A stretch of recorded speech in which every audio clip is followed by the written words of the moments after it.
Good afternoon and welcome to Adamstown Oval this afternoon for this Anzac Day round clash between Adamstown Rosebud and Broadmeadow Magic. As usual in commentary this afternoon, I've got Chris Turner and Damien Smith. Boys, we're going to be kicking off in about 15 minutes. We've got the ceremony coming up next when the sides come out from the sheds, but should be a good clash this afternoon. Yeah, it will be a good clash. I mean, most people are thinking that Adamstown haven't had the best of starts this season, but we saw them hold Lambton out to a draw 1-1 2 weeks ago, and maybe more of the same this time last year on the Anzac Day clash. We saw a very clear tactic from Adamstown to what some people say park the bus.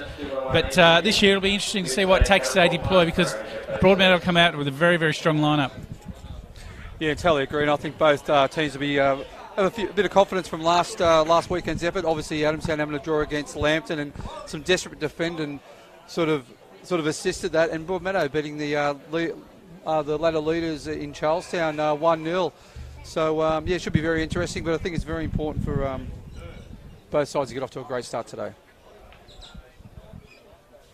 We have got the members of the Australian Defence Force making their way out onto the ground, and then it will be the teams following them very shortly.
I'd like to welcome now to the pitch the flag bearers from the Adamstown Army Cadets 201 ACU, followed by today's match officials and teams from Adamstown Rosebud and Broadmeadow Magic.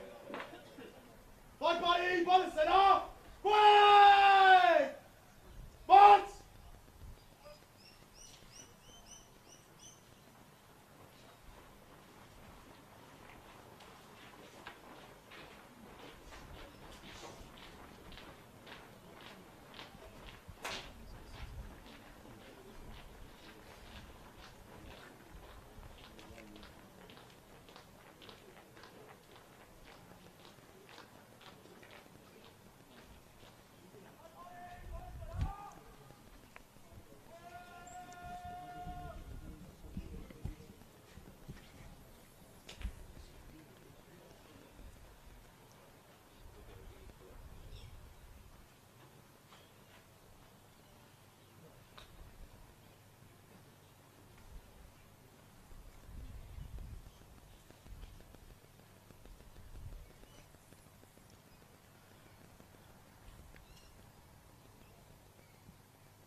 please stand.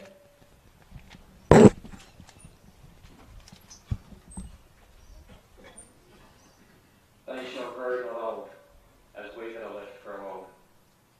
Age shall not weary them, nor the years condemn. At the coming down of the sun, and in the morning, we will remember them.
Lest we forget. So please stay standing while we play the national anthem.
Thank you.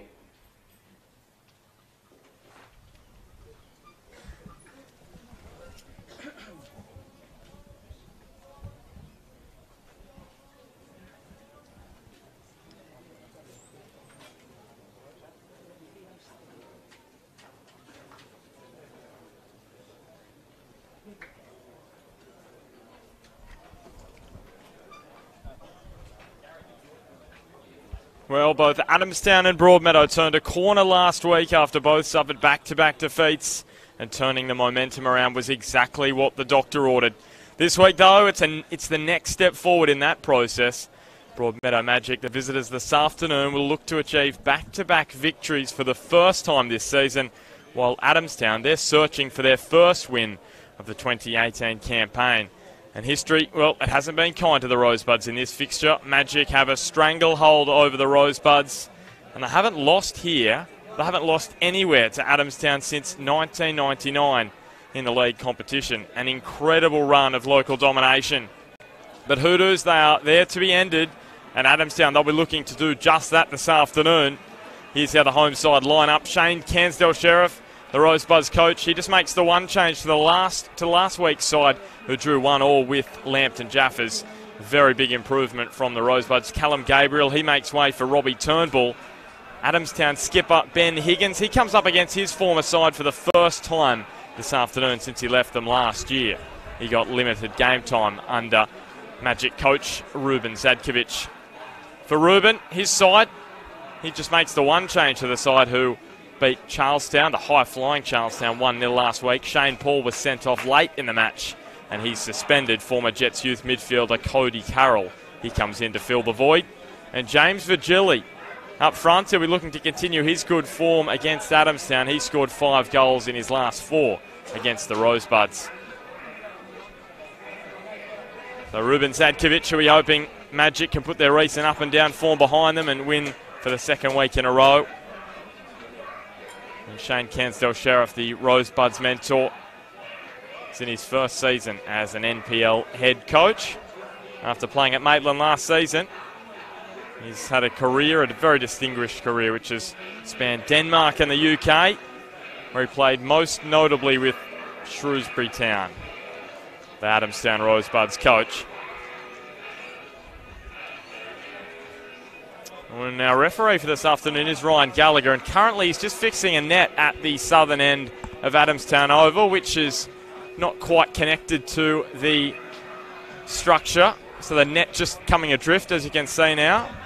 We've seen it in the A-League, I think, a few weeks ago. Costa Barbarouses had to be lifted up to fix the net. On this occasion, the referee's doing the work themselves. And while it is a little overcast in Newcastle this afternoon, it is 23 degrees, and it is quite humid, 68%. The wind a southerly at 23 kilometres an hour. So decently behind Broadmeadow Magic in this first half, who will run from right to left of screen in their bright yellow kit. Their away strip. Adamstown Rosebud in their traditional green and red stripes. And you can see Connor Hayden there in the middle of the park. He's their leading scorer this year. He scored twice already this season, and he'll be looking to continue that this afternoon. He scored after just 3 minutes last weekend against Lambton Jaffers. And John Majorowski, you can see the number 10 for Broadmeadow Magic. He's had a great run of form the last few weeks. He scored 2 in his last 3. He scored last week. The winner, it ended up being against Charlestown. So Ryan Gallagher just about to get us underway. The traditional Anzac Day week clash between Adamstown and Broadmeadow Magic. It's underway. The question is, who's going to continue the momentum this afternoon? Adamstown or Broadmeadow? And already an early yellow card for former Magic man Chris Berlin. Yeah, I think Magic's going to be hard to beat tonight, Ben. I think Magic would have learned from last year's experience when... Well, here is Vigili, already an early chance for Broadmeadow. Yeah, Magic had a great win last week against Charlestown. Obviously, Adamstown had a great draw against Lambton, but I think Ruben's tinkered with his shape last week, playing with a back 5. They come out with another back 5 again. I think they're going to be hard to beat, especially with their front 3, Majorowski, Vigili and Bradbury. And they would have learnt from last year where they played a 0-0 draw against Adamstown, and I don't know, their ball movement and their passing just wasn't sharp enough. Yeah, it was a frustrating afternoon in this fixture last year. Jeremy Wilson, he got a bit on that pass back to Paul Bitts. Wasn't on goal though, so it won't be a concern. Yeah, that match on Anzac Day, it was on Anzac Day last year, finished 0-0. And then later on in the season, it was in round 18 they met, and Broadmeadow won 3-0 that particular afternoon. James Vigili, already causing a few headaches early on. Ball back to Broadley, and then Vigili. And Adamstown on the ball through Matt Sikulski. A lot of unheralded players in this Adamstown lineup, CT. You've had a lot to do with Connor Hayden. You've been impressed by him so far this year. Yeah, sure have. I got to know him when I had some time at Maitland, and he was playing in the lower grades then as a youngster, and he's really gone on with it. Tongue-in-cheek, nicknamed him Weapon because that's what I saw at the time, and that's kind of what we got now. He's very explosive. He's built very athletically, and he's very, very quick. So he's going to be a handful for the Broadmeadow Magic defence. You can see already he's playing games, standing well beyond the back line, trying to stretch them out. It's good to see Robbie Turnbull back on the field, CT. Yeah, as I've mentioned before, he lives a couple of doors up. Saw him out in the street yesterday, and he was unsure whether he's playing today. James Vigili brings it under his control. A deflected strike, which will go over for a Broadmeadow Magic corner. He's their leading goal scorer this year with 6, Vigili. He plays it short to Matt Houle. Here's Luke Vigili. Stepped away from Al Wasaidi. Takes on the strike. Deflection. And somehow that didn't nestle in the back of the net. Well, there's an intention from Broadmeadow Magic real early. And Vigili, why not from there? There's bodies in the box and took a deflection and could have gone anywhere and almost did. I think the worst thing that can happen for Adamstown would be an early goal. And I think Smudge is nodding his head like he was about to say the same thing. I was going to say the first 10 minutes is crucial for Adamstown. And it was last week. They got an early goal. They played well. Here's the header. At the front post it was from Josh Piddington. And that clearance over the sideline. I think this provides us with a good opportunity, Smudge, just to look at the formations of both of these two sides. How are they shaping up? Yeah, it looks like nothing's changed for Broadmeadow. They're playing a 5-2-3 or a 3-5-2. Whatever, depending on what part of the pitch they're on. Looks like Cody Carroll's just come in for Shane Paul, who's suspended, who got sent off last week for 2 yellows. Looking at Adamstown, they're playing very deep at the moment. Look like they're going at a 4-4-2 sort of shape with Chris Berlin on the right-hand side and Turkey on the left-hand side. Looks as though Al Wasaidi was just dropping back into a five-man backline potentially. Obviously, you'd want to look at shoring up that defence with coming up against an attacking lineup like Broadmeadow Magic. I think that will be just a part of the game. I think that, obviously Adamstown, they've got a game plan here. They're setting deep. They want to probably restrict the spacing behind for Broadmeadow because they've got pace with Bradbury and Vigili either side. So obviously they don't want to get balls played in behind. Hence why they're sitting quite deep at the moment. And I think you'll find their right and left midfielders may drift back, so they might end up playing nearly a 6-man back line at stages. Just, it's not hard to see why Robbie Turnbull's been brought into this side today.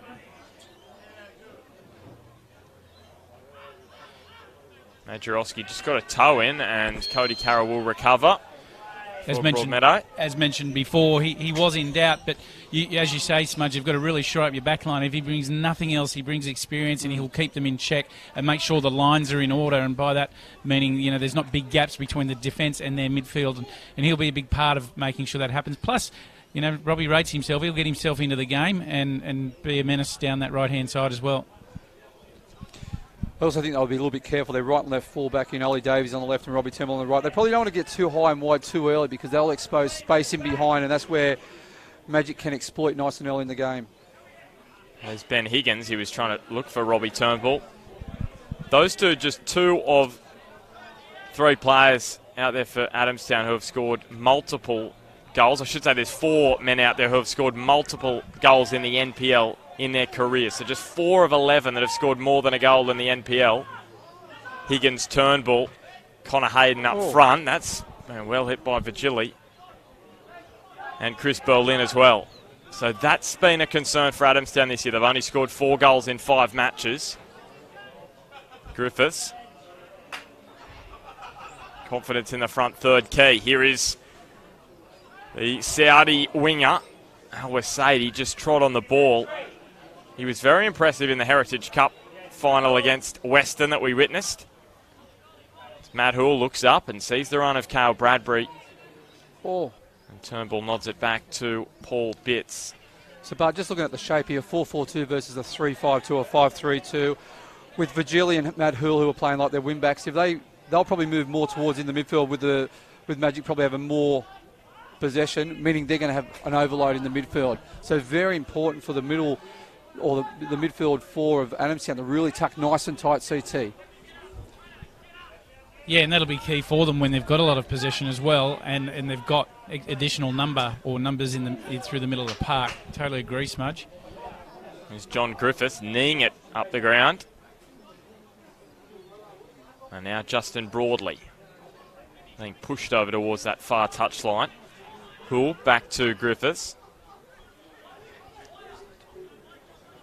So Magic content to build it from the back here. We've got a goal up at Western. They lead the Bears. The Bears lead Charlestown by a goal to nil. We'll get that confirmed. Blues, Charlestown leading Western 1-0. That's the correct score. Here is Connor Hayden taking on Piddington. He was looking for Turkey Al-Wasaidi, who was a little slow to react on that far side. And now James Virgili burning away down the far side. And Paul Bitts has some work to do. And he did a good job of it. But now he's going to have to get back.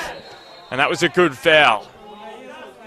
Ben Kelly's playing in goals for Adamstown today. Sorry, wrong man. Paul Bitts is at the other end. Yes, they do from here look a little bit similar. Gee, they one's do, in don't purple they? and the other one's in orange. But anyway, you can work that out, Bart. Gee, Paul Bitts was here last. He was. So. I must say, gee, they look similar. Yeah. That's incredible. Ben Kelly doing a good job there, but a good foul from Luke Rutledge because Ben Kelly had a lot of work to do getting back. He got a bit exposed there, Ben Kelly, so he was a little bit fortunate actually. So I thought that's a good professional foul because I think Virgili was away. So Ben, facing the screen, the keeper on the left-hand side is Ben Kelly. All right. Thanks for the confirmation, Smudge. Good to see young Jeremy Wilson get back into the lineup again today. He did have a bit of a shaky start early in his initiation, but I'm expecting that he'll really get on with it and establish himself, not just this year, but in the years to come, and be one of the top-flight defenders. I watched him last week, CT, and he was outstanding against Charlestown. I thought their back three of Wilson, Piddington and Griffiths were very solid. And son of former great David Wilson, one of the region's premier defenders.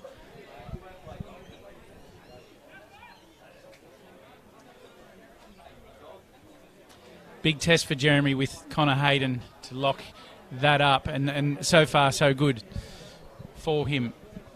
Here is Luke Virgili's brother just coming off the park for some treatment. Looks like he's popped his shoulder. Virgili chips it. Ben Kelly gobbles that one up quite easily. Tries to release Al-Wasaidi. Yeah, so looking at James Virgili, if you can see him on screen, he's actually got a bit of a step deformity in his right shoulder. He's popped his shoulder as he fell. He did this last year, the same shoulder. He did. And it's obviously very painful. Question is, will he be back as we see Jeremy Wilson just launch one up the ground? That'll just trickle back to Kelly. Sometimes with the old pop shoulder, depending if he can relax the muscles, if he'll go straight back in. Sometimes you need a muscle relaxant to actually let the muscles relax and just pull it back into its groove. So it looks like Virgili's afternoon's over, but... Yeah, it is going to be over. So Dino Fadcevic, he's not going to be able to continue his good run of form against Adamstown. James Virgili. Here's Higgins.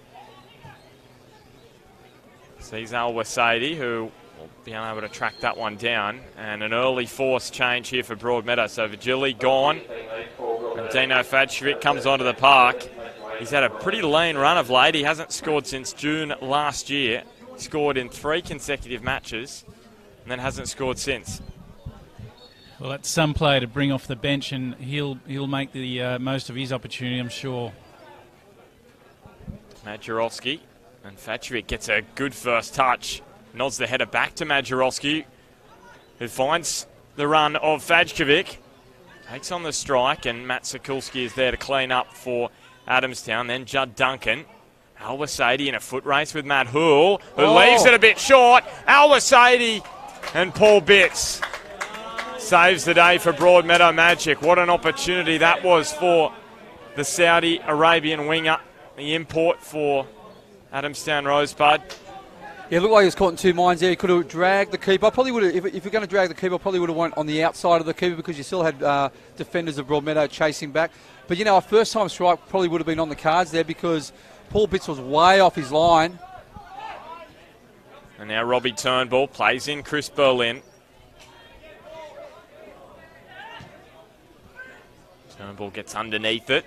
And Matt Hoole is looking to recover from that short back pass where he almost stitched up Paul Bitts.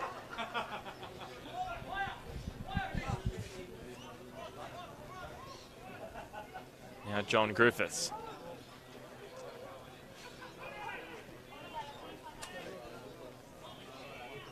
Decides to go all the way back to Paul Bitts. As we mentioned earlier, he was at Adamstown last year and the year before that. Josh Piddington.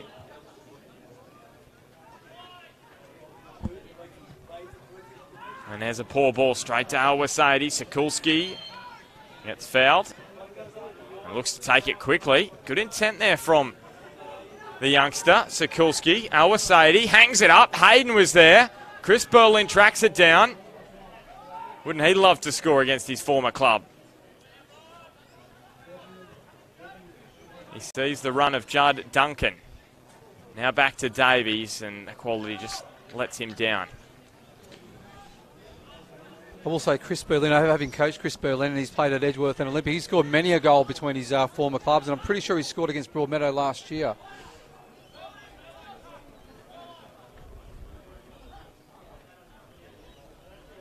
So after Magic controlled the early part of this match, Adamstown have really come back into it. Yeah, it's been quite smart play. Like I said, they're sort of holding off and looking to transition quite quickly. So now it falls for Bradbury. Flicks it infield for Hoole. And now Majorowski. He is going to win the free kick, John Majorowski. That is a decent position for Luke Vigili on that left boot, just a few metres outside the 18-yard box. Yeah, what it does is this is probably about the perfect place because you're just far enough to get over the wall. If that's what he wants to do, he may go low if he sees a gap, but you would expect that something over the top of the wall might be in order. Well, Luke Vigili's not going to take it. It's either Cody Carroll or John Majorowski who will take. And the form that John Majorowski is in, you'd back him in. I don't mind Matt Hoole at this distance either, Bart. He hasn't scored. Yeah, Matt Hoole, he hasn't scored since that cracker he scored against Maitland back a couple of years ago. But it's Cody Carroll who takes, and it's Cody Carroll who thumps it home. He curled it into the top corner, and Broadmeadow Magic draw first blood. 1-0 to the visitors. Yeah, great strike by Cody Carroll, but you have to go back. Luke Rutledge has made that foul just outside the box in a dangerous area. You don't need to dive in for a challenge there. They've got experienced strikers, Broadmeadow. I think you don't need to go in for the challenge, do you, CT? You can just hold up and let them play backwards. No, I totally agree. You don't need to do that. And the other thing is, Adamstown had one or two opportunities at the other end. So if one of those goes in and they do get their noses in front, they've got a much more comfortable afternoon. At this stage, Broadmeadow get their tails up in the air and they may well really go on with this. Of course, Cody Carroll brought into the side due to the suspension to Shane Paul. And Shane Paul may find it difficult coming back into the side next week. Cody Carroll scoring his first goal in Magic colours. What a way to endear yourself to the Broadmeadow fans. He's just on Shane Paul. I watched him last week against Charlestown. He was superb last week against Charlestown. He just grafted away. He niggled all day. So, yeah, he's a mainstay for Broadmeadow's side. But, there's still a lot to happen in this game. Obviously, there's been an injury to Vigili. But that's what you want, don't you? You want competitiveness in your squad. 100%.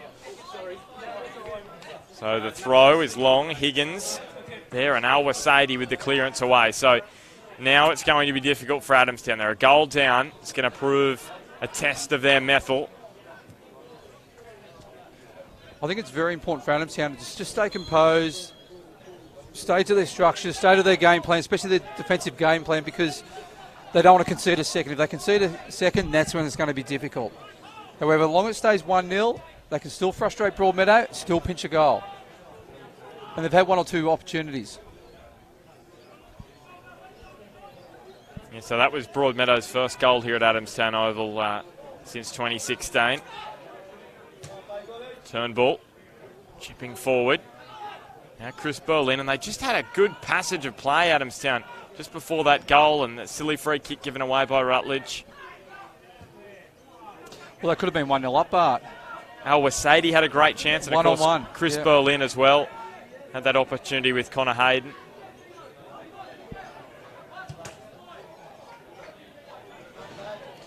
But yeah, going back to that free kick, it's defending 101. You don't make challenges or silly challenges around that sort of area, because these days players practice so often free kicks around the box, and that was perfect distance for somebody. It's a coach killer, isn't it? Yeah. Giving away free kicks like that. And Rutledge now to Higgins. Ben Higgins, of course, at Broadmeadow Magic last year, he played very few matches. He was very much out of favour with Ruben Zadkovic, and turning over a new leaf now with Adamstown. Yeah, I think it's a good move for Benny Higgins. Here's Ollie Davies to Al Wasadi. He's very diminutive, but sometimes his skills have just let him down as that one dropped on bits. He'll wish he had that moment over again, Al Wasadi, from about 5-10 minutes ago, where he went 1-on-1 with the Magic keeper. Vigili now. Great ball. Spies Cale Bradbury, who takes on Tim Davies. Still going, Bradbury off the post. Well, he just hasn't had much luck lately, Cale Bradbury.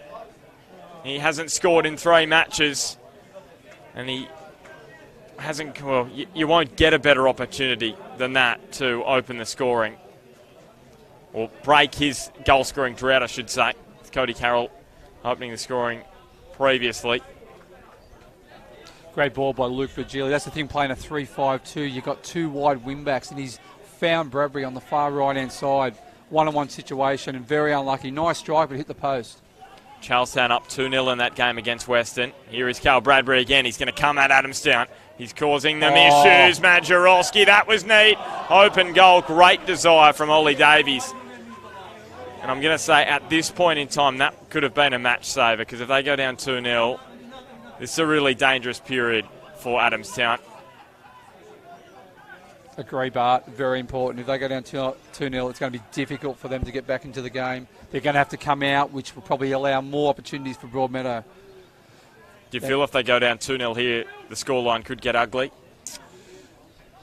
Yeah, We've seen it in weeks gone by. 9-1, they were beaten by Maitland in round 3, and 4-0 by Lake Macquarie here in round 4. They just need to stay disciplined in defence. Here is Higgins, Duncan, and now Berlin. Back to Robbie Turnbull. Back in the side, back from injury. Connor Hayden. And the thing is, but Adamstown they've had opportunities, they will get opportunities. So the longer they stay in the game, they just have to make sure they take that opportunity, what they get.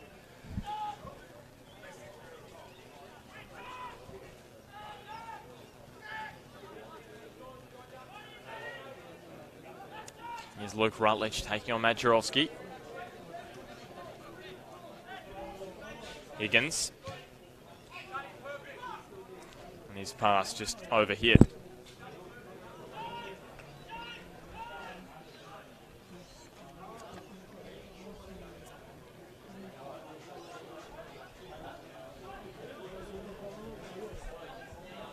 Here's John Griffiths.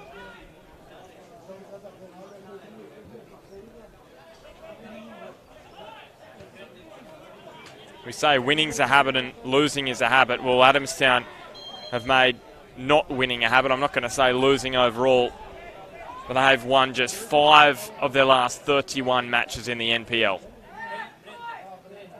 And that has to count against you from the mental side of things. Yeah, I agree there, Bart.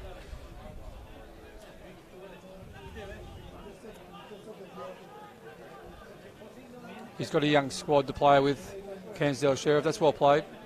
If they just get a goal and a bit of confidence, you feel they can really turn things around, but it's getting that opportunity and making it count.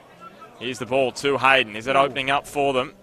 His touch took him wide, and Cody Carroll has taken it over for a corner. He defended that very well, Cody Carroll.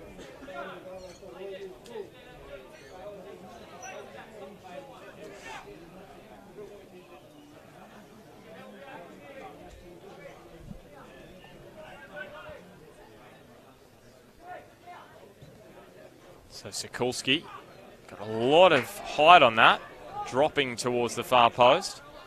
And look at this space that has been afforded to Cale Bradbury. Pilots the pass, it hits Tim Davies on the way through, and Ben Kelly, a little bit of a fumble, but he should recover. It wasn't pretty, but it did the job. So just on Broadmeadow, you know their intent at the moment. That's twice they've made a quick switch of play, trying to expose the right and left fullback area of Adamstown. Where last year, when you watched, it was just patient build-up, very safe possession. They weren't going anywhere, and Adamstown defended quite easily and were very comfortable. They're showing intent today, which I like from Broadmeadow. You saw them last week. How does this compare to what they offered up against Charlestown? Yeah, I thought defensively last week against Charlestown, they were rock solid. They restricted Charlestown to minimal chances, and they had a few, because they've got such an attacking front three. Here's Luke Vigili up against his former teammate Higgins. They're playing obviously against different opposition. Charlestown were on top of the table and are a quality side, and their strike force is very dangerous. Obviously with Scott Smith playing, but Goodchild was out. But I thought defensively last week Broadmeadow was the best I've seen them all year, and they will get opportunities because their front three are elusive, are very effective players. Here's Wilson. And one thing I've been critical with Broadmeadow over the years is their width and lack of. But playing with a 3-5-2 or 5-3-2, you're forced into having width. So you have two wing backs. So that's creates space. I mean, spread the park and create space in the middle of the park for all the midfielders to do their work and make forward runs. Here's John Griffiths with a decisive run down the right. Here's Cale Bradbury quickly turning, swivelling. It sits up for Justin Broadley. And his shot is scuffed wide. Will be a corner though. Yeah, while Magic are sitting fifth on the ladder, they've only won one of their last 4 matches. It's been another relatively slow start to the season, and that's why they really need to win this afternoon to get 2 wins on the trot. Keep right in that top 4 mix. And for Adamstown, they need 3 points to clamber their way from the bottom of the ladder.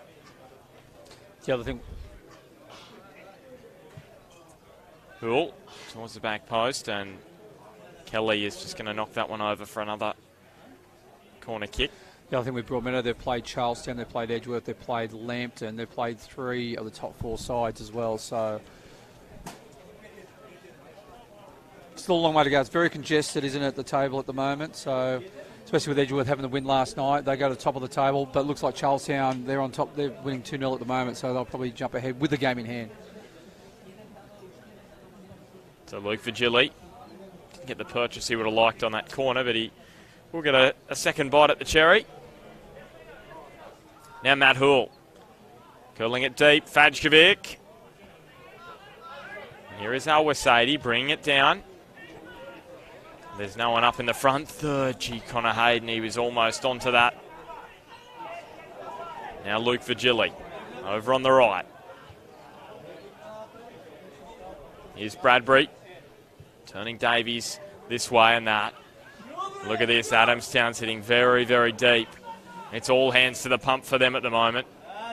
Now Vigili, in it comes Kelly with the attempted punch or push away.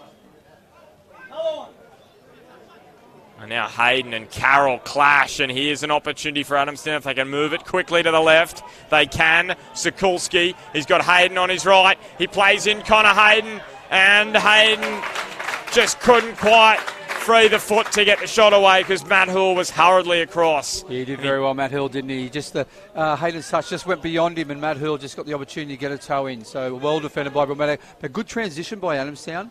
That was 3v3. That's what they're going to get their opportunities, Ben. That's what they want. Mm. Here's Sikulski again. Got a lot of height. And again, beyond the far post. And that's one thing that Adamstown really need to work on. Opportunities will be also set pieces, like your corners, your free kicks. So they need to make them count as well. But it's taking those kind of opportunities, isn't it? That's what I have to do. It's all well and good to create them, but the end product, that's what pays the bills in the end. Here is Judd Duncan. Now Al-Wasaidi. Another corner for Adamstown, so they're just applying a little bit of pressure to this Broadmeadow back line. They've been solid this year. 7 goals conceded in their 5 matches, so just over a goal a game. Well, no way the competition's best, but not the worst either. Here's Al-Wasaidi. Turns away from Hoole. Here's an opportunity for Sikulski. And now Ben Higgins. And the free kick goes Magic's way. Well, that would have been a real surprise. Ben Higgins getting a goal. He hasn't scored since 2009. Were you coaching then at Broadmeadow Magic? You scored a couple that year. No, I finished in 07, then went back in 10. So it was when you weren't there that Benny, his most fruitful period. Here's Fajkovic. Now Matt Hoole. Rolling one through the lines. Cale Bradbury. Gee, that would have been a goal for the highlights reel if John Majorowski had nodded that one home. Just great movement, wasn't it? Like, we're comparing this game to the same game last year, but there was no movement, wasn't there? There was no forward movement. It was just sideways and backwards from Broadmeadow. And that's why they ended up having a 0-all draw. And it was a bit of a dour game in the end. There wasn't too many chances overall. But this time they've got intent. They're making forward runs. They're spreading the game. They're playing with width. And forward movement, forward passes constantly. And it's putting a lot of threat on Adamstown defence. Cody Carroll. He's got the only goal of the game so far from the free kick. Didn't quite have the quality on that corner kick. Again, just not the distance he would like on that cross into the box. And now Matt Sikulski charging after it. Griffiths wins it after the bounce.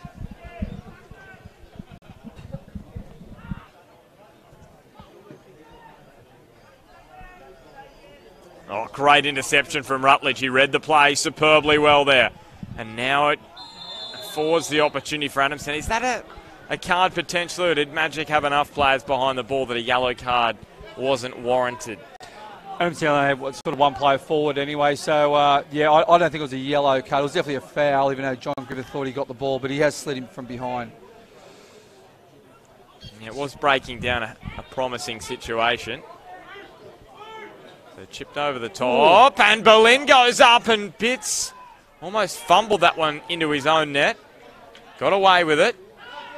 Now Judd Duncan. Here's Tim Davies, the former Wallsend man, and he just couldn't keep the shot down. He played for Wallsend in that 2016 UFM Grand Final. We did Tim Davies. Scored a couple of goals for them in 2016. Not a big goal scorer. He played 19s, 18s, 19s at Broadmeadow when I was at Broadmeadow as well. Very technical player. His father was the 19s coach, actually, Tom Davies. And welcome, CT. Been for a quick surf, have you? Yeah. Quick parental duty. Done and back. Yes, you were telling us all about your parental advice last night, CT. I don't think we'll repeat that here, but if you do want to get some parental advice from CT, maybe we might be a new segment on our show, but just watch the stream from last night. Here's Matt Hoole, the top of the box, went low trying to arrow it into the corner. Just on that, I did have a text at 1:30 a.m. this morning from Daniel McBreen, the one and only 2-goal hero from yesterday, just about CT's parental advice. He loved it. So just to clarify it up, I said, and this is in general, when in doubt, pull it out or clear it out. You didn't say clear it out. And I said push it out in Tyler Warren's case. I think we're about the words because he... you didn't say push it out.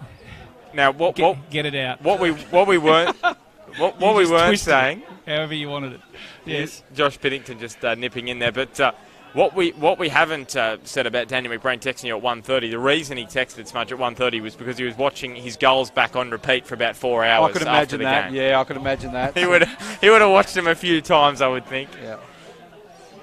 Here's Wilson back to Piddington. Just on McBrain, he was superb last night, wasn't he? Yeah, he really was. Yeah.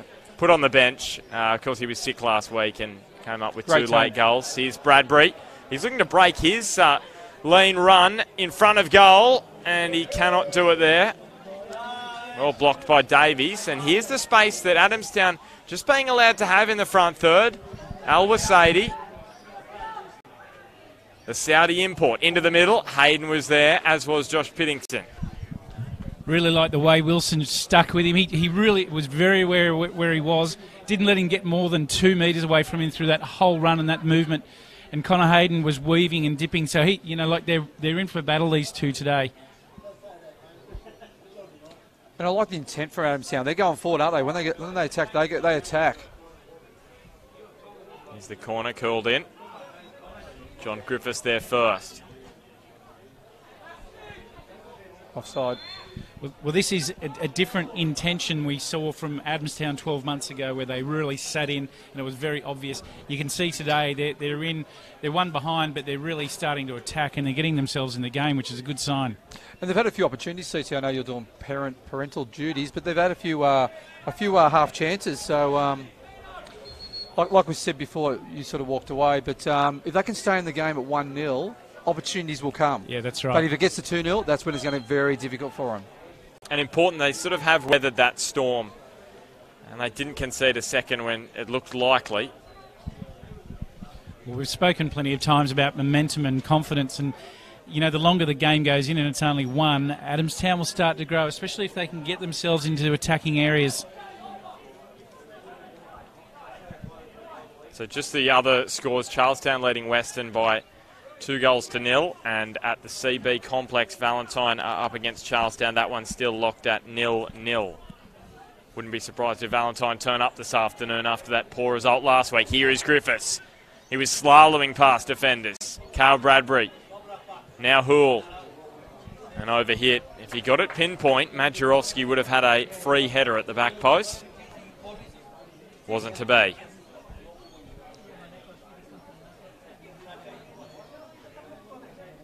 What are your thoughts, Ben, on the Anzac Day fixture being played on Anzac Day or the weekend before? Well, I think it's a bit tough this year because, of course, Anzac Day is on Wednesday. Yeah, great. Makes it hard to play the game on Anzac Day. Last year, I think it was on a Tuesday. Yeah. So next year, potentially, it could be played on Anzac Day. I know there was a bit of debate surrounding the match last year. Ruben Zadkovic wasn't happy with the idea.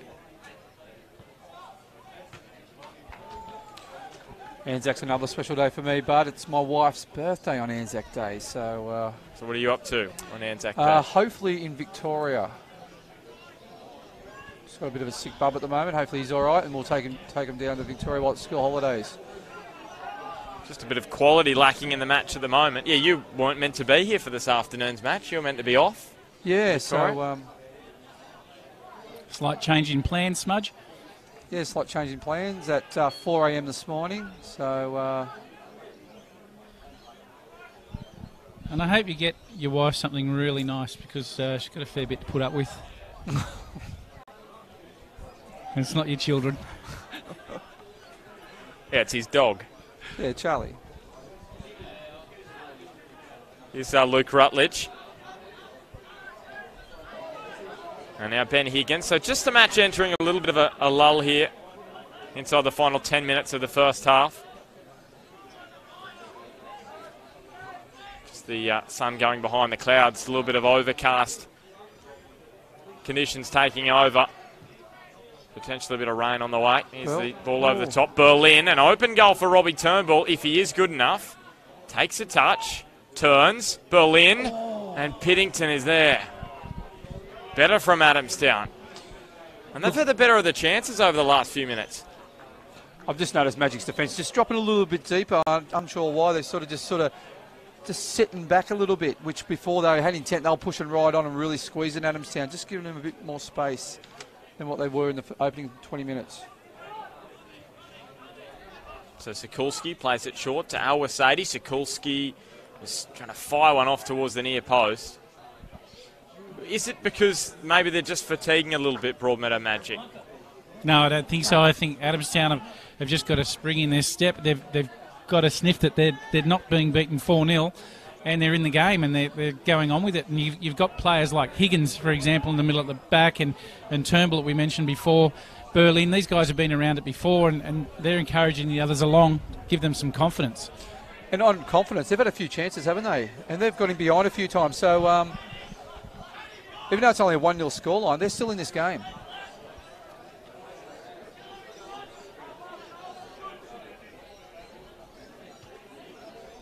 So Luke Virgili darts off down this near flank. Goes all the way back to Jeremy Wilson. And the free kick goes Broadmeadow's way. Youngster Jeremy Wilson at left back this afternoon. Scored a couple of goals already in the 18s competition this year. More defensive role for the first grade side. CT, how old is Jeremy Wilson? I know I asked Bart last night how old Josh Evans is. He didn't have a clue, but how old is Jeremy Wilson? I think Jeremy Wilson is 17 or 18 at top. Still think of him as like a 4-year-old, but he's grown up. Here's Hull. Kelly. Up like a Sydney Swans front man to take that one. Ben Kelly's a big addition back into the Adamstown side. Again, another one with a lot of experience and confidence that he'll give to the group. Judd Duncan. Gee, there was some heavy contact. Jeremy Wilson, he's not in a good way, and he is clutching at that left knee. That did not look good at all. And Paul Pitts will let this one just trickle over the line, but the immediate concern is for Jeremy Wilson, and he is writhing in pain. It was very awkward, wasn't it? Yeah, well, they've come in and clashed very heavily. Hard to say what it is, but he's certainly clutching at his knee. And this is a second injury for Broadmeadow Magic, after James Virgili was forced from the ground earlier with that dislocated, well, suspected dislocated shoulder. And now Jeremy Wilson looks almost certain that he will play no further part now. That's very unfortunate. He's been very good for he was excellent last week against Charlestown. He's been very solid again today. So you would suspect David Ifield will come on at left back. Here's a challenge.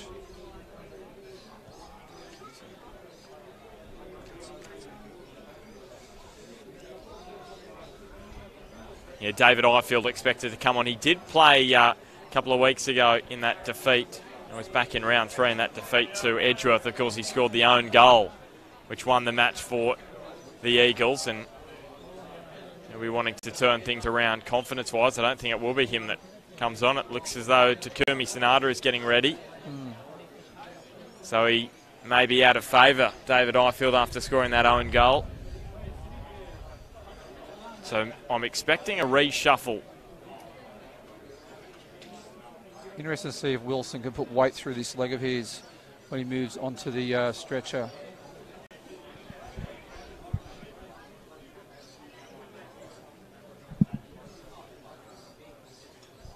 Let's hope.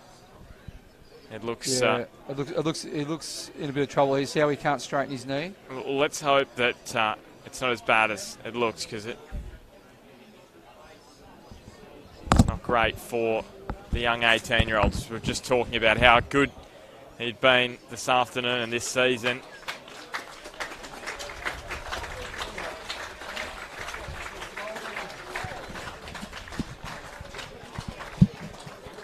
Credit to Luke Rutledge there for helping bring him off the ground with the stretcher.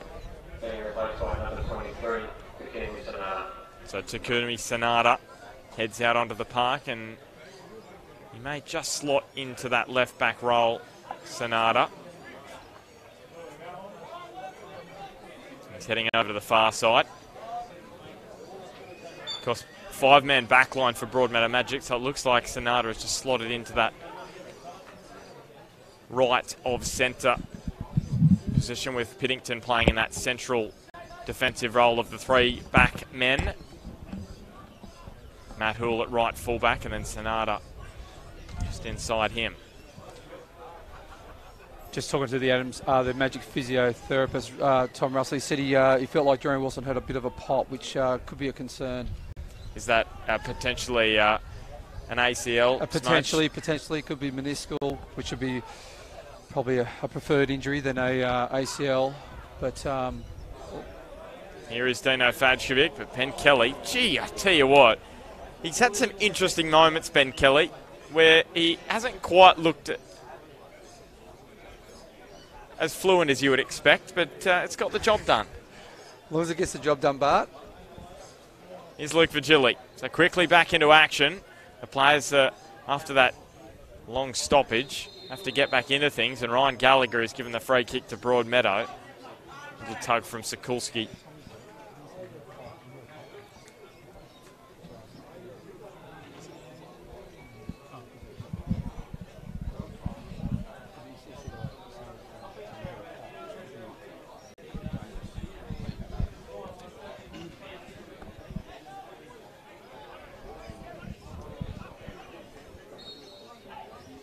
So here is Luke Vigili, whipping it in. Kelly pushes it clear. And now the run forward from Connor Hayden. And Magic, look at the men they've got behind the ball here, dropping quickly to ensure Adamstown can't get a late goal. Turned over to Justin Broadley. Great pressure by Magic. That's better. They've sort of sat off the last 10 or so minutes. Matt Hoole, he took on Duncan, got past him, cuts it back, and behind Majorowski.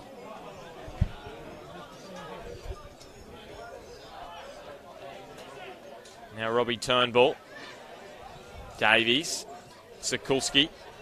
So Smudge, from the bench, how would you manage this situation? You've only got one substitution. Do you just wait until the 90th minute and make sure, you don't have to play with 10 if you make an earlier substitution and then you get an injury after that? Yeah, agree. And obviously they're winning 1-0, so it's not like you're chasing the game. So for Ruben, it's all about 3 points today. They've lost 2 players early on in the game, so it's a matter about managing your players, managing the game, and making sure you get the 3 points. I'd probably hold off to the last 15, if even longer, depending on what players are like. If players are doing okay, or depends on the situation, really, Ben.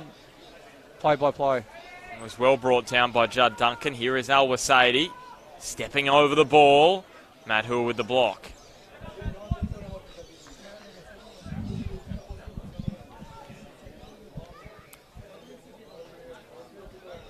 Just minutes remaining in this first half. Cody Carroll with the only goal of the match so far from a free kick. His first goal in Broadmeadow Magic colours.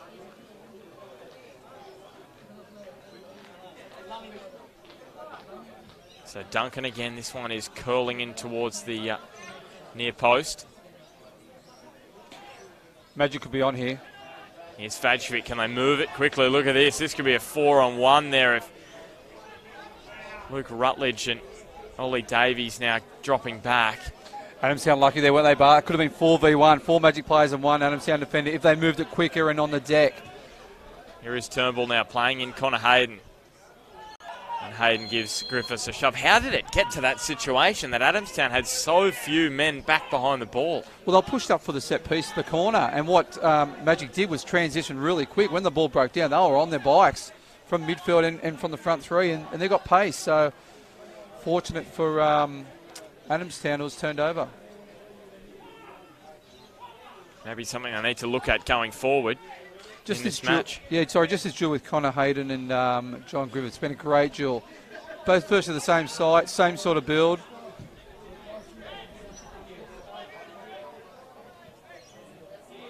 Majorowski brings it down, just holding Tim Davies at bay. Takumi Sonata. Now Josh Piddington just pumps it down the park. Now Cale Bradbury. He's had some chances a multitude of them in this first half and hasn't been able to score. And of course that famous number 9 jersey worn by the club legend Peter Haynes in the past. Luke Vigili back to Justin Broadley. Matt Hoole sees Majorowski, and he just may have got a little elbow. That's the decision from Ryan Gallagher. A little elbow on Higgins. Just looked a bit soft, but yeah, just on Majorowski. He's very good in the air, uses his body really well, and he sort of jumps early, knocks to the defender off, and wins a lot of headers. For his smallish stature, he actually wins a lot of headers in the ball against taller men. Former Newcastle United frontman and also played for Wollongong as well in the NSL, John Majorowski. Robbie Turnbull just says, let's get it over the sideline. Yeah, Johnny Majorowski, he won, I think he's won Player of the Year in North South Wales once or twice. I know he's won leading goal scorer, but he also won National Youth Player twice, I think. Do you remember the year he won the Golden Boot? In the 2010, 2007. In the State League, it was 2009. Oh. Close. I'll give it to you. You give it to me, and Majorowski now to Vigili. Vigili got away from Chris Berlin with ease there. Well defended by Higgins. He held that up well, but wouldn't you love a player just coming in behind there to clean up the scraps? Nice ball. Here's Vigili again. He's wriggled his way through some Adamstown defenders. They scramble it away. Now Cody Carroll was audacious, just trying to chip it over Kelly. And that will be the final play of this opening half at Adamstown Oval. Cody Carroll opened the scoring for Broadmeadow Magic. His first goal for the club after playing for the Jets youth in previous seasons. Adamstown, they fought back well. They had a few good chances. Connor Hayden and Turkey Al-Wasadi look good in the front third, but it's that man who's the difference between the two sides. Half-time here at Adamstown Oval. It is Adamstown Rosebud 0, Broadmeadow Magic 1. And boys, before we have a quick break, just your thoughts on the first half. Yeah, I think both coaches will be reasonably happy with their performance. I think for Adamstown, I think they hung in there. They conceded in a way that that was it Luke Rutledge who made the foul on the box. He probably shouldn't have dived in there, and that enabled Cody Carroll to have a nice strike on goal from a set piece. Yeah, Magic would deserve leaders at that stage, but I thought Adamstown crawled their way back in. They transitioned really quick. They had a few chances, didn't they, CT? And I don't know. I think it'll be very interesting in the second half. CT, do Broadmeadow deserve their lead? Oh, I think so. They've worked, the majority of the game. They've been in good position. They've had some opportunities, but take nothing away from what Adamstown have achieved. I thought it may have been more Broadmeadow than what it has been, but at this stage, I do think they deserve their lead, but Adamstown are in this match. All right, well, we'll take a quick break. We'll be back in 10. It is the visitors leading by 1-0 here at Adamstown Oval.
The draw for today's 100 pot has just been completed.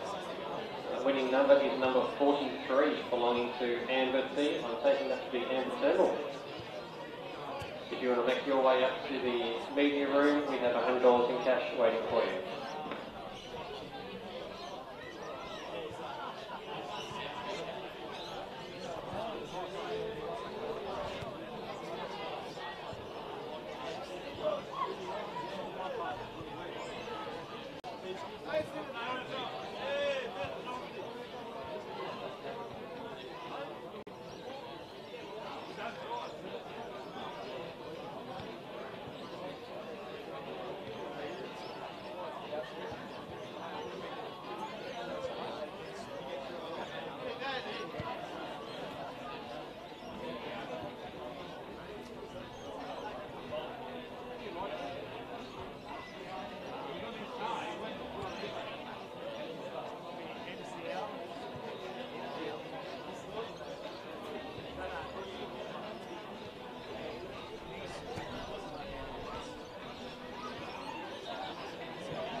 Welcome back to Adamstown Oval, second half. Just seconds away here between Adamstown Rosebud and Broadmeadow Magic. It's the Anzac Day celebration match, and the wind has just picked up a touch as this potentially wet weather moves towards us. We'll see what happens. Ryan Gallagher with the ball on halfway. And it's Cody Carroll, his free kick that separates the two sides. Just standing on the edge of the D. The circle, I should say. And Broadmeadow from left to right in this second 45 minutes. Up goes Dino Fajkovic. Adamstown, they really need a goal early on in this second half, Smudge. Yeah, not necessarily, but I think as long as they don't concede a goal early on, they're in the match. If they get a draw out against Magic, they'll be very pleased with that, like last week against Lambton Jaffers. But for them, they cannot afford an early goal conceded, otherwise it's going to be very steep to get back in the game. So long as it stays at 1-0, more Broadmeadow will get frustrated, the more opportunities Adamstown will get.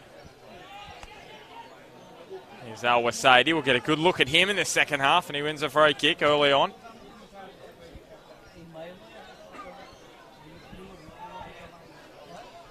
Good to see the inclusion of Tim Davies in this side, Smudge. I know you know him and you've known him for a long time, as have I. I like what he brings. You mentioned he's technically very strong, but he's understanding the game is the same. Here is Tim Davies. Overhit that one, but what he does, his distribution's good. He knows he's very aware of the people around him. He may just have to recalibrate those free kicks just with the wind behind him in this second half. It's about 20 kilometres an hour CT. He may just take about 8% off that Bart, and that'll just drop it on the spot that he wanted to. But certainly, strike was perfect. Yeah, on Tim Davies, I've known Tim for a lot, and his family for a lot of years, and yeah, he's technically a very, very gifted player, very good player. He came through the in-Swiss system and was taught, the finer details of the game. So he really knows how to master his trips in that centre of the park, and he can read the game really well, understands the game extremely well. Here is Sonata, and he was coached. He was coached CT by a bloke, and we may just have a little bit of sound coming through the effects mic there. So here's Dino Fajkovic. Here's Judd Duncan. I was going to say CT in regards to Tim Davies. He was coached by a bloke called Damien Smith, and I think he would have taught him a lot as well. Well, he went through the NSYS program and then brick wall, bang. So Luke Rutledge brings it forward for Adamstown. Judd Duncan now. Good start to this second half for Adamstown, causing Broadmeadow some problems in the front third. Here is Turnbull. We're looking for the tall timber of Berlin and Hayden in the box. There will be a corner. Opportunity to just apply some more pressure. Yeah, just interesting. Broadmeadow from the, it's a quick corner by Adamstown. Yeah, taken quickly by Connor Hayden. And now Ben Higgins arriving. Goes down like a sack of spuds there, did Ben Higgins. He's back up now. Now John Griffiths. Yeah, but I was just about to say, from the kickoff, Broadmeadow showed their intent. They were knocking the ball forward in that far left-hand side and putting pressure on Adamstown. However, in defensive, their back three have just dropped a little deeper, allowing Adamstown to have a bit more space in midfield. Is there a reason for that? Is it just a subconscious thing? Yeah, probably. Here is Al Wasaidi. Into the middle, Berlin, he just overhit it. And it looks as though we may have our first bit of precipitation of the afternoon. Got a few members of the crowd joining us in the grandstand. Over to our resident meteorologist, Chris Turner. What's the latest on the weather outlook? Look, we've got the wind blowing from the southeast, and I think you're right at about 20 kilometres per hour. However, it does look like it's just going to be scattered showers. Ooh. Nothing set in. Al Wasaidi, a little deflection. Set up for Cody Carroll. His clearance has only gone as far as Ollie Davies. So very much like it was in the first half early on, where Magic were deep in the attacking half, and now it's reversed, and it's Adamstown. They just give away possession. But a better period there for Adamstown.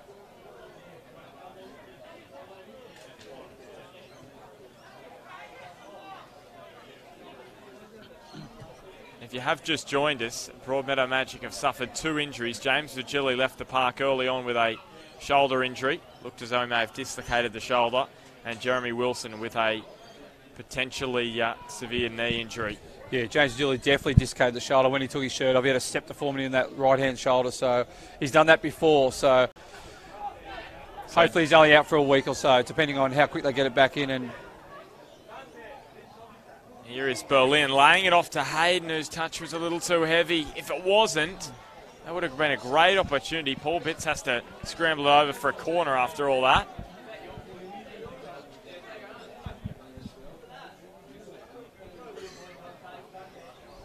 And it is definitely raining now, ever so lightly.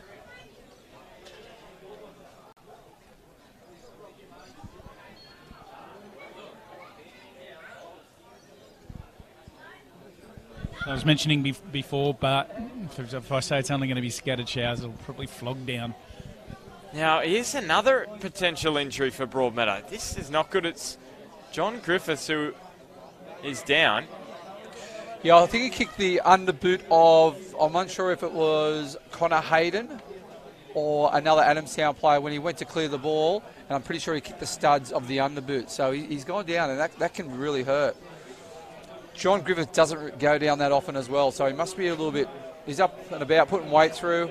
It's basically like kicking about 5 spikes with your boot, isn't it? Just not something I'd recommend. No.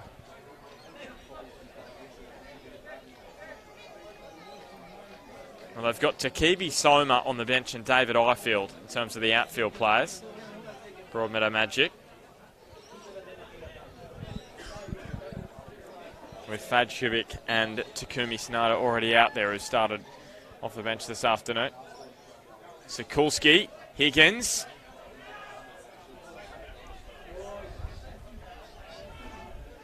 And here's Sonata up the line. Bradbury, it was allowed to run onto him by Griffiths. And Majerowski's making the run. Here is John Majerowski. Good save from Kelly. Yeah, it was good height for Kelly. Nice strike by Majerowski. That's good a great ball from Tim Davies as well. Yeah, sorry, good transition by Magic. They'll 3v2. Now Wasadi threads it through, overhit from Connor Hayden. You've been really impressed by that this afternoon, that transition from Broadmeadow. Also transition from Adamstown. Even then, they've won the ball. Higgins wins the ball, plays a quick ball over to Al Wasadi, and they're on the attack. If you watch the EPL, a lot of goals come from quick transition. And because they've got that high-end quality in the front third of the pitch, a lot of goals are scored. Aren't they, CT? I'm sure that's what Bert Van Marwick said when he took over as Socceroos boss. He said that's where Manchester City score all their goals, on transition. And you see a lot of teams who win without, if you look at the possession stats, they're not winning the possession stats, but they're winning the scoreboard due to their ability to transition quick. That's a great ball in. Majerowski just couldn't quite get a toe there. Gives away the free kick.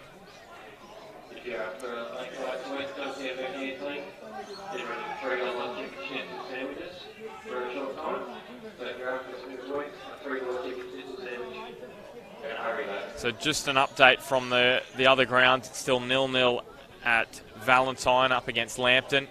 And Charlestown lead 2-0. Callan Lewis, he scored his first NPL goal in that victory, in that 2-0 lead they have over Western. Callan Lewis and Scott Smith with the goals. First NPL strike for him this season for Charlestown. Good that he might get a bit of confidence out of that. Here is Ben Kelly now.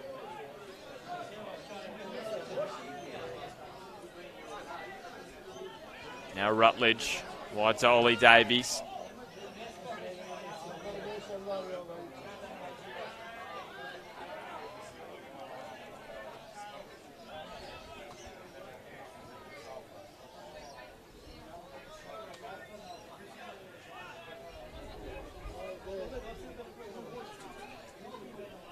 So the drought here for Adamstown at home is continuing. They haven't scored in over 3.5 hours of football, nearing 4 hours now. When it reaches the 60th minute mark, it will be over 4 hours without scoring here at Adamstown Oval for the Rosebuds. They haven't scored since round 1 against the Jets youth, late on in that clash.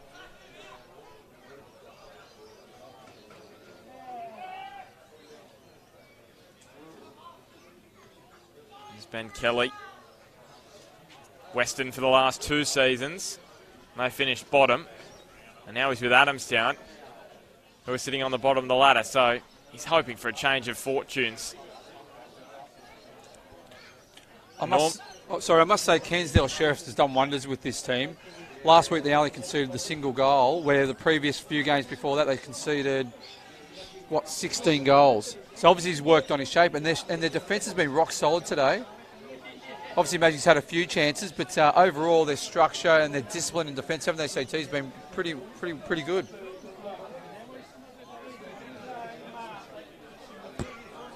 Here's Sonata. And now Matt Hoole chiming in down the right. Do you subscribe to the view, Smudge and CT, that you must sort out the back line first before you move to the front third? Or are you more with For me, 100%, because if you don't concede a goal, you don't lose. So defence is the key. Defence wins premierships. Majerowski back to Bradbury. He's had a litany of chances this afternoon. Wouldn't call that one a chance. But if you go back through the record books, the team concedes the least amount of goals will virtually win the premiership. And that was the case last year with Edgeworth. As Ben Kelly got himself wrong side of Majerowski and almost rolled his ankle after all that as well. But when you work on defence, a lot of it you work on your defensive structure, which transitions straight into attack. So it's like a two-phase prong pattern, isn't it, CT? Yeah, it is. I mean, a lot of people talk about it being a foundation to your house. You know, you've got good foundations, it's all in order. This football team's built on defences, and you're exactly right, Smudge, and I totally agree with that. And statistics show that teams that don't score generally are going to be right at the top end of things at the end of the season. So Ryan Gallagher going to hand out a card to Connor Hayden. I like the way referees hand out cards sometimes. Sometimes it's with force and anger, isn't it? Ryan Gallagher that time, he wasn't happy, and he got that card out as quick as he could and threw it at him, didn't he? It kind of looks like it. Maybe you can pass on that advice to your good mate Peter Haynes, who's, of course, retired last year from Broadmeadow Magic, and now he's refereeing at the moment. Doing some own Premier League refereeing from what I've seen. Here is Bradbury on the angle, steps back on the left, defence came across and blocked the shot. Now Al Wasadi steps away from Hoole. That should be another yellow card. Here is Gallagher. Here he is, Smudge. Up comes the card. And he was straight into that stride, wasn't he? Straight away, as soon as that foul, Gallagher. Oh, he took off at pace, didn't he? He was after him. He had intent, didn't he? Policeman on the freeway. Here's Robbie Turnbull. You seem to be able to know that too well, CT. 3v3. Here's Fadjevic driving forward and driving towards the 18-yard box.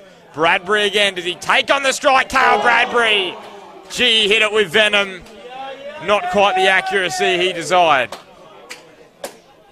And again, see Broadmeadow's transition nice and quick. The ball breaks down, then they're on the attack. And that comes down to your defensive patterns. You set your defence up, you win the ball, then you go. Man City do it the best of all. Same with Barcelona, they're pretty good, but they do a lot of possession-based build-up as well. Hayden and now Sikorski. Gee, if he got a boot onto that, Wasadi may have had some real estate to work with down the left side. There's the Magic fans. I remember I was reading a stat, it was quite a few years ago now when Wanderers won the Asian Cup, and I looked at the possession-based stat. Most of the games, they barely had 35% possession, and they won against all the Asian teams, just playing counter-attacking football. Yeah, and I think you'll remember in that final against Al Hilal, yes, I do. Basically just sat back, and Ante Kovic made some epic saves. Of course, that save he made. That's right. That was a memorable one, where the ball was literally behind him before he made the save. Yep. It is risky. It's risky football, but if you've got your defence in order, well, this is turned over. Poor turnover. Vacavik off the bar. Sits up for Majorowski. And it will be a penalty. Ben Higgins has taken down the Magic front man. And he'll go into the book as well for his troubles. But didn't Dino Vacavik hit that one with some power. And it was dipping and thumped into the crossbar. Again, Adamstown getting caught at the back. And what a great strike by Fajovic. What, 30 yards out? For a man that hasn't scored in a while. That was a very nice strike. So we'll see who is going to be the penalty taker. It looks as though it will be Cale Bradbury. And full credit to Johnny Majorowski. And that's what he does brilliantly. Round that 18-yard box, 6-yard box, he's followed up instantly. As soon as the ball ricocheted off the crossbar, he was straight in there and got his team a pen.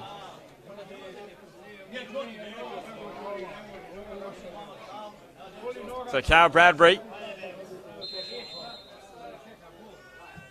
And Bradbury absolutely banged that one home. Magic double their lead. And Cale's barren run ends at 3 matches. 2-0 to Broadmeadow. CT now, it's very important for Adamstown to not lose their shape, not lose their discipline. They're going to have to come out a little bit, but they don't want the floodgates to open up either. I think what they need to do is they need to score next if they're going to be any chance of winning this game. And holding your shape, as you say, Smudge, is key to doing that, and not just throwing caution to the wind. They've got to make sure that they keep working on the things that have created them chances earlier.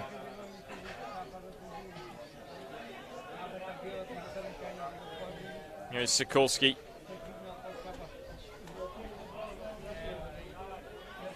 They've been full of promise in the second half, Adamstown.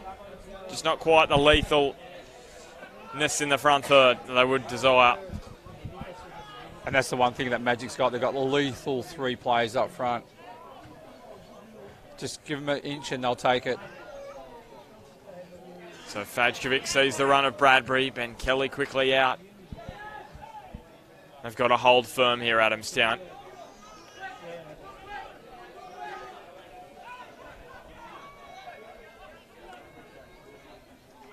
So Connor Hayden spies the run of Sikulski. May have just given Sonata a tug there. And this run that Broadmeadow have had against Adamstown, currently, you'd expect it to continue. Since 1999, Broadmeadow have gone undefeated against Adamstown. 19 matches, 17 wins and 2 draws in that period. So Tom Cox is going to come on. And it will be Chris Berlin who makes way. He never likes being substituted off. Chris Berlin.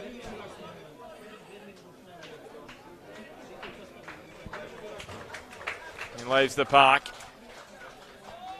He's always very harsh on himself, isn't he? Chris Berlin, Smudge. Oh, he's a competitor. He always has been.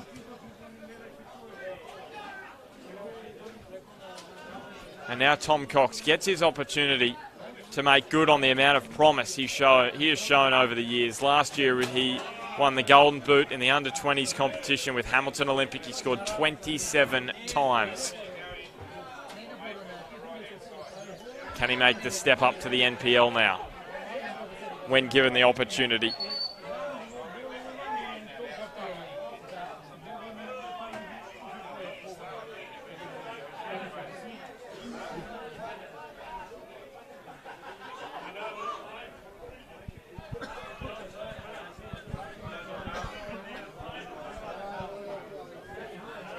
So Hoult to Majorowski. Judd Duncan still going a million miles an hour at this point in the match.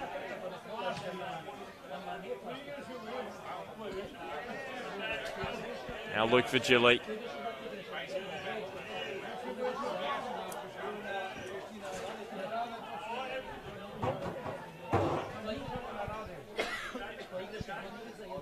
Now Davies, can either of you two put your finger on what Adamstown are just quite lacking in that final third?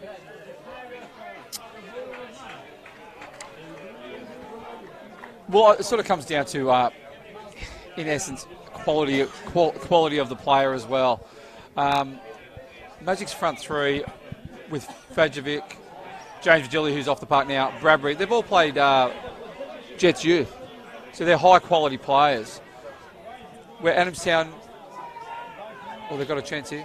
Here is Sikulski. Now Connor Hayden chimes in. Hayden, good save from Paul Bitts. It was low, but it was fairly straight to him, and all he had to do is get down and bring it under his control. And now Luke Vigili weaves his way away from Turnbull, then got away from Judd Duncan. Curls it into Cale Bradbury, searching for a double. Matt Jarowski. Straight to Ben Kelly. And you look at Matt Jarowski's experience, he's a quality player.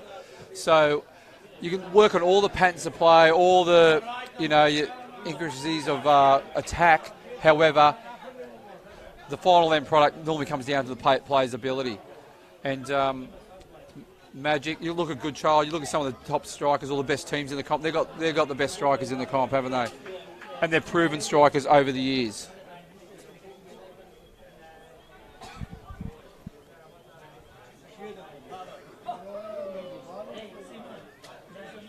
And you can work on things at training, like all night at training. However, it does come down to the quality of the individual in many instances. And a great example is Lino Messi. Here's Al-Wasaidi trying to dink one towards Connor Hayden. And we said at the start of the match, now Chris Berlin has left the park. There are only 3 Adamstown players out there who have scored more than 1 goal in the NPL in their career. And 2 of them are in the Adamstown backline. Here's Bradbury, across the face. Fajkovic looking to make it 3 for the afternoon for Magic.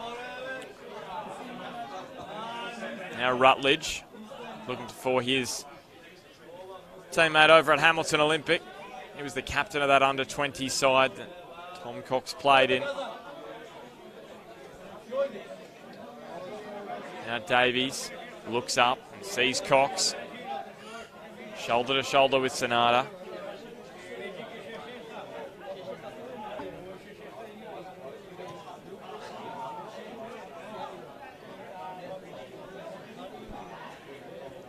Now Davies saw the run of Sikulski. This is Ollie Davies now. Duncan. Clear to Connor Hayden. Now Robbie Turnbull flicks it back onto his left. CT, I don't mind this Connor Hayden. He's very busy, isn't he? He gets on the ball, and when he passes the ball, he makes that forward run. He shows his intentions, doesn't he? And you know him. Yeah, he plays with intent. That's the big thing, and he's powerful and strong and quick. He's another player that reads the play well, and he understands where he needs to be, and his angles and his timings of his runs are good. So that's what makes him difficult to pick up. And what I like the word what you used, intent. When he played that ball out wide to the right-hand side, he made that run at 100 mile an hour. It wasn't like a half-hearted run going forward. Yeah, there's a lot of purpose about what he does, and I think, having him in a side like Adamstown, that gives them a lot of confidence that they've got a man to hit either at feet or put something through. Yeah, before this season he played in the NPL with Maitland in 2015. Scored that season for them. That season, of course, started with Chris Turner at Maitland. A few games, I think. About 3 games you spent there, CT. Here's Sonata. Now Cale Bradbury. Curling it. And Dino Fajkovic was waiting there. Still, the wait goes on for a goal for Dino in 2018. I thought Sonata's done a good job for Wilson when he's come on. He's been really solid in that back 3 and very comfortable under pressure when he's got the ball. He's very much gone about his work unnoticed, hasn't he? Yeah, definitely. It's as if there was no change made. He's slotted in so nicely. Here's Majerovski, just overhit. Ben Kelly.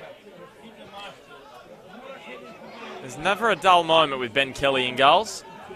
Never.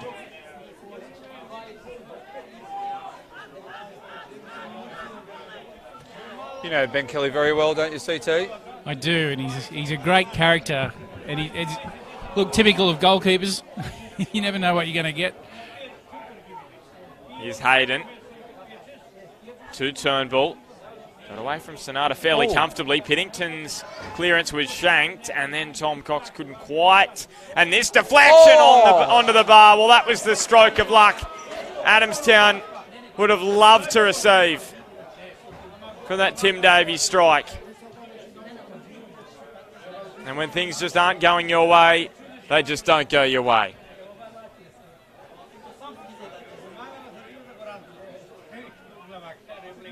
And Paul Bitts had no clue. He was rooted to the ground. So, CT, what would you do if you're Adamstown and there's 20 minutes to go? Do you come out or you just sort of stay structured, stay disciplined in defence at the moment and wait for that last 10 minutes or so? Well, let's put it this way. They've just hit the crossbar. They're in the game. So if that goes in, it's 2-1 and it's back. As soon as unless you've worked on something, I wouldn't be changing anything. I'm the same, yeah. I'd keep going and keep going the way you are. And you know what? That one goes in, another one. Who knows? But look, let's make no mistake. The 2-0 down and, do you change something? I wouldn't at this stage. I would just keep going and keep creating those opportunities that keep popping up. Well, Gotcha Abshalava, the Georgian, is just having a chat to Shane Cansdell, Sheriff, in front of us. And he maybe not far away from heading back out onto the ground. So Luke Vigili standing next to the corner flag. Poole. It's just started to sprinkle with rain again. Piddington was arriving. Majerovski as well. And I think it was harder to miss from there than put it over the bar. Yeah, it was a bit difficult. It was sort of dipping from great balling by Luke Vigili, but it was a tough chance by Majerovski. Just the angle of the ball going in, sort of swirling.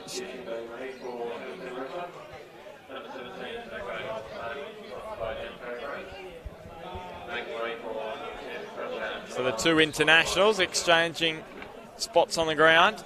Abshalava from Georgia. May have some family members watching this afternoon. He played for Kahibra, of course, last year. And Al Wasadi from Saudi Arabia.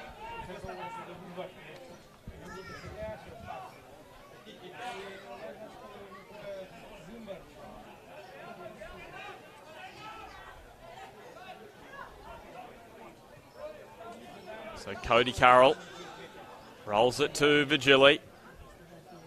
Up the line to Fajkovic. Looks up onto the right. Robbie Turnbull was there just to thwart him. Now Davies tees up Fajkovic. Couldn't quite find the accuracy that he showed about 10-15 minutes ago.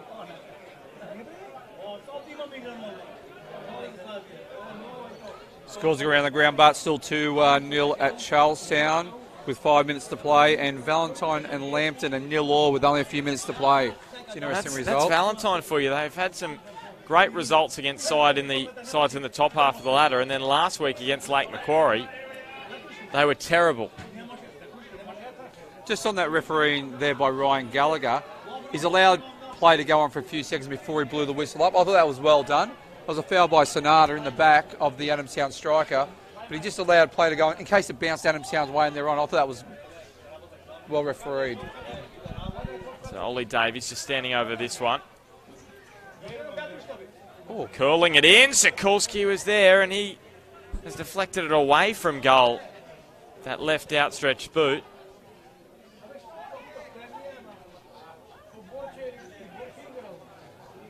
Abshalava in front of Hoole. Duncan now.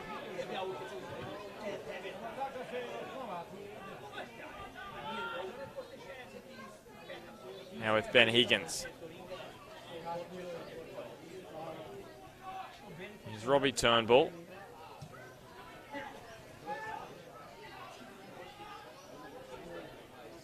Magic relieving the pressure again.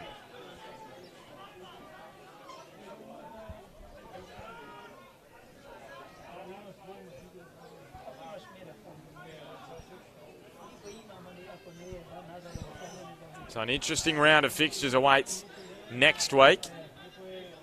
Broadmeadow Magic, they face off against Valentine, as Ollie Davies just slips over.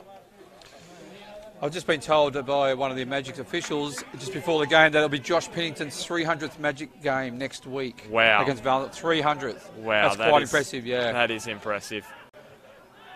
So Pennington's 300th next Saturday night. Magic against Valentine, and Adamstown face Western up at Bear Park. Higgins did well to bring that one under his control. It was bouncing awkwardly. Just out at Charlestown, there's been a red card for Charlestown with a few minutes to play. Still up 2-0. Yeah, it could be interesting final few minutes there.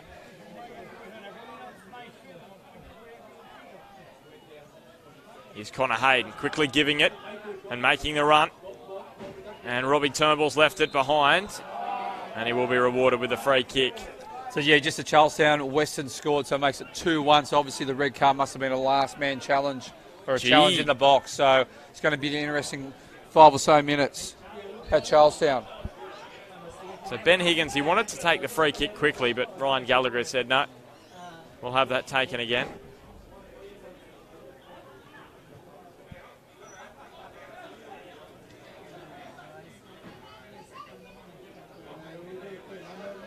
Ruben Zadkovic just readying his final substitution. With less than 15 minutes to play. And it looks as though Dino Fajkovic, the substitution, is just having some issues with cramp. You don't see this happen all the time, do you, CT, when a substitute has been substituted? No, it's pretty rare. He hasn't played much football over the last few weeks because he had a recent baby, so he hasn't, like I said, he hasn't played much football. So he's done a lot of mountain of work, and he came on for Gilly nice and early in the game, and he's had a great game. But you don't see it that often, do you? Substitute for a substitute. No, but he, as you said, he came on very early in the game, and he has worked hard and done very well this afternoon. So it's going to be Takebi Soma, the Japanese import. One of two here at Broadmeadow Magic. One under-20s goal already this year. See if he can make an imprint on this NPL competition in northern New South Wales. He's done well today, Dino Fajkovic, but still unable to break that goal-scoring drought, which dates back to last year. Higgins. Cox was rising. Abshalava couldn't bring it under his control either. I will say Johnny Majerossi's worked very hard today, hasn't he, CT? He has. He? Oh. Bits. Oh. Yeah, Bits was a long way out there, and Abshalava couldn't take advantage. Matt Hoole. Great challenge by Matt Hoole. Doing a rescue job for Broadmeadow. Vigili took that nicely off the chest. And here is Takebi Soma. What a first involvement that would be if he could bend it into the corner. That was close. He's just going back to Johnny Madge. He's been very busy, hasn't he, CT? He's worked very hard off the ball as well. Yeah, and I did notice just on that penalty that they won, he actually got a knock, and I was looking at him wondering if he was going to get back up, but he really shrugged it off, didn't make any fuss about it, and got on with it. And he's still out there, and he knows that the substitutions are lean, so he's got to be out there for the duration.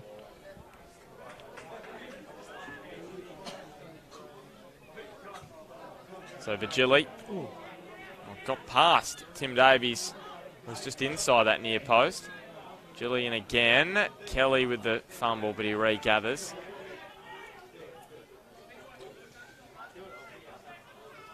Just like to welcome one of our favourite viewers, Peter Haynes, a former Broadmeadow Magic. He's just texted through. He watched the first half live, but he couldn't wait to get home and listen to Bar TV.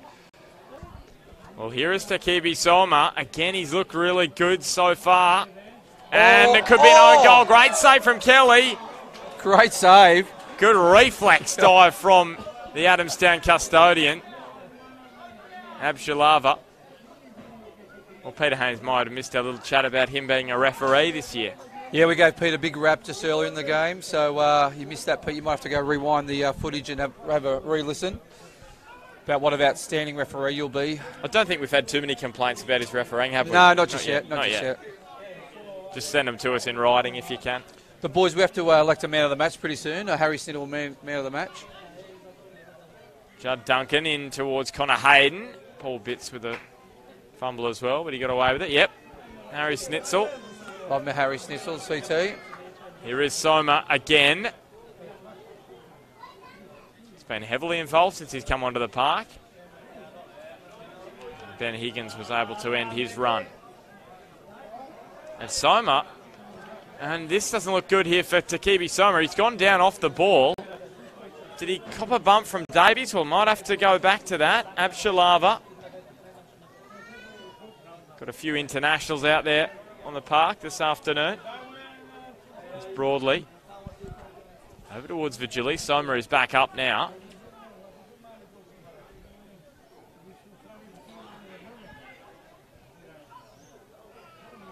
Now Bradbury on the turn. Majorowski. Back to Bradbury. Looking for a double. Kale Bradbury has a brace. And Broadmeadow Magic seal all 3 points with their third goal this afternoon. And that man, Kale Bradbury, has his 4th goal of the 2018 campaign. Yeah, well deserved by Kyle Bradbury. He's hit the post, hasn't he, CT? He's been a menace for the Adamstown defence. And he's been worked pretty hard in defence as well. But also in attack, he's been very busy. He's been getting his midfield into play, making forward runs, and well-deserved goal. Yeah, he put it away well. But I have to say the Adamstown defence looked a bit soft there, you know, and in the end, that goal was a bit exactly that smudge soft. So take nothing away from the finish, put it away, but just got a bit sloppy there in the back line. Yeah, just talking about they're probably a bit tired in the NCT. They've defended stoically all match, haven't they? But they just got a bit tired and a bit sloppy towards the end, and a goal to Bradbury. That's his 5th of the year, I should say. Kale Bradbury scored a couple in the opening match, and then grabbed one against Lambton as well, so a good start to the season for him after a little bit of a lean run the last few matches. We mentioned Peter Haynes being a referee. It sounds like he refereed the intra-club game on Friday night, which would have been very interesting, the Jets intra-club game. So obviously would have copped a fair bit of abuse from some of the Jets players. But he's not going to tell us any secrets, is he? No, he probably won't. Can they get a late 4th here, Broadmeadow Magic? Kale Bradbury, you wouldn't mind a hat-trick. Here he is, still Kale Bradbury going this way and that, winning the corner. Are we going to get Ernie Merrick on Smudge's Challenge or 60 Seconds with CT? I'd love to see him on Smudge's Challenge. Just around the grounds, Charlestown 2, Western Bears 1, that's full time. And the other game, Valentine 0, Lambton 0. So a couple of draws in successive weeks for Lambton against sides in the bottom 2 rungs, on the bottom 2 rungs of the ladder. And the other interesting fact, Valentine's draw. Here is Hoole, Soma in towards the middle, and Higgins just hoofs it clear. It means that Adamstown and Valentine are still the only 2 sides that go winless into round 7 of the competition. And the other interesting fact is Valentine has drawn against Lambton, Maitland and Hamilton. 3 of the so-called top sides or big clubs. So they're a decent side, Valentine, and they're going to cause troubles for any team. The issue is draws hurt you on the ladder. They do. So looking at a man of the match, CT, what are your thoughts so far? Obviously, Bradbury's got 2 goals. He's been a menace to the Adamstown defence all day. Matty Hill's been solid at right fullback. Cody Carroll scored a brilliant goal in midfield. Sorry to cut you off. No, that's all right. And I was just looking at Justin Broadley. He's had one of those games that you don't notice, but he's been everywhere and in everything, and I really like that because he just pick it up, win it, and drop it off. Luke Vigili sets up Majorowski there. Whipping the ball across, it deflected off Ollie Davies and John Majorowski. He's had a good run of form of late as well. That's 3 goals in his last 4 matches and a 4th this afternoon. Just hang on a second, Ben Higgins having a chat to Ryan Gallagher. He's writing it in his book, so it'll go down in the scoreboard, on the scoreboard. 4-0 to Magic. Yeah, he's had a good game today, Johnny Madge. He's sort of one in contention as well. Scored a goal. He's been very busy in defence and in attack. He's brought in his midfielders. He's been very comfortable on the ball, and new lease of life for Johnny Madge this year. He's just a great target man, isn't he? You just be able to hit him, and he can play with his back to goal, and he's got all the little touches to get other people involved in the game and get them shots in tight areas. And I thought he's done very, very well this afternoon. And I was talking about Magic's balance the last few weeks. I thought it was a little bit off, but the last 2 weeks, their balance of the squad's been really good. And part of that is bringing Johnny Madge up into that number 9 role rather than playing him as a number 10. Agree, because as we just spoke about, you can hit him, with his back to goal, or you can just put him through and slip him in. And as I said, he's able to get other people into the game with the touches that he's got. Exactly, and like with a number 10, sometimes you like a number 10 running beyond the back 4. With number 9, he drops in the pockets perfectly. He's Bradbury again. And Adamstown I know they've been solid this afternoon, but have they been as bad as a 4-0 scoreline suggests? I think you go. Certainly not in the first half. They got themselves in, and probably in the first 10 minutes of the second half, they were creating a few opportunities.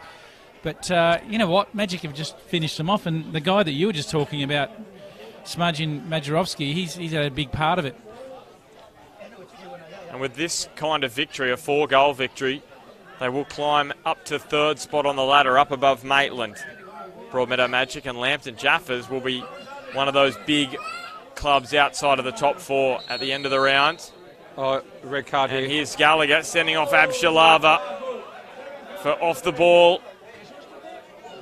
He's knocked Simon to the ground. I didn't see it, boys, but it looked like a off the ball incident. And gotcha, Abshalava hasn't covered himself in glory there. That was quite agricultural. And again, Ryan Gallagher aggressive with that red card, wasn't it? It was very aggressive.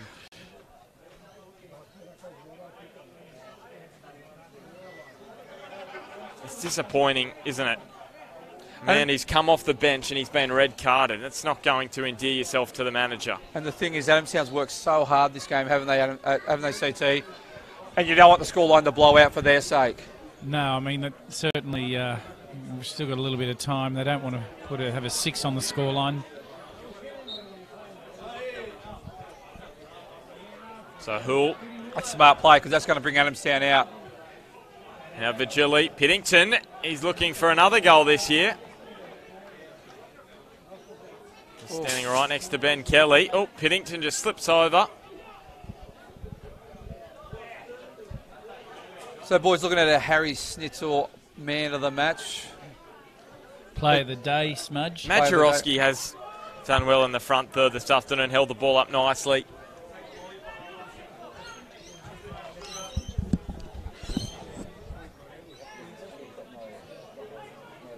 So the final few minutes. Here's Tim Davies.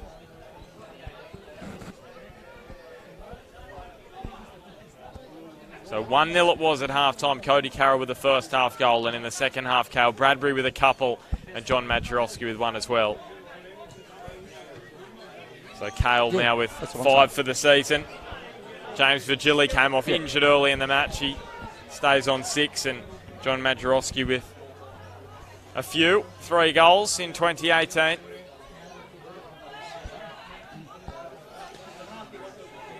That front three, they are going to be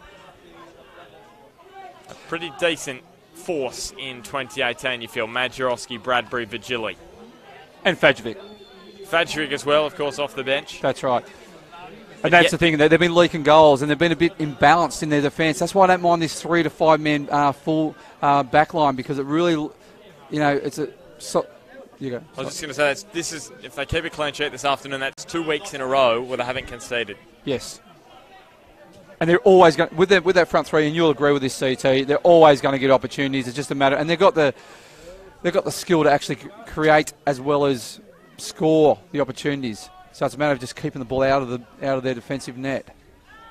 Yeah, that's right. I mean, they've got plenty of attacking power in there. And I mentioned Justin Broadley before.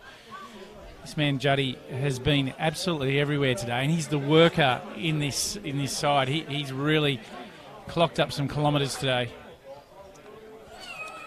And agree, he's gone unknown, hasn't he? Just gets on the ball. Hasn't barely lost the ball today. Barely lost it. He's won a lot of tackles.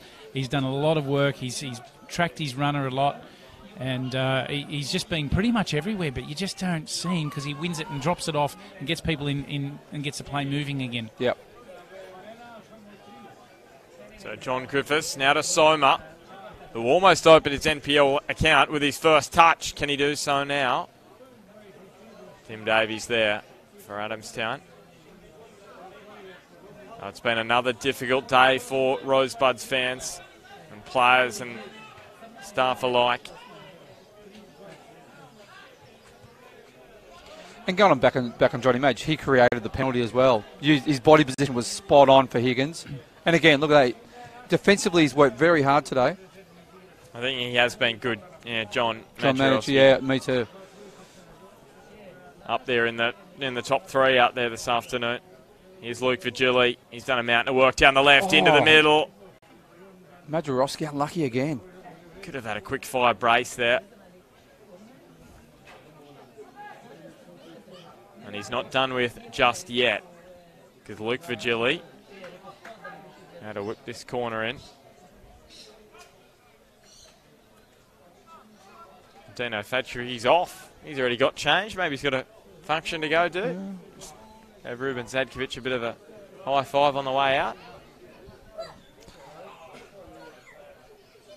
Was that a premeditated cramp then, was it? So we could get to his function. Maybe it was.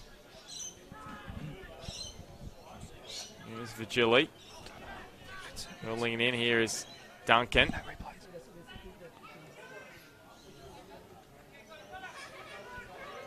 Now Hayden. Back to Duncan.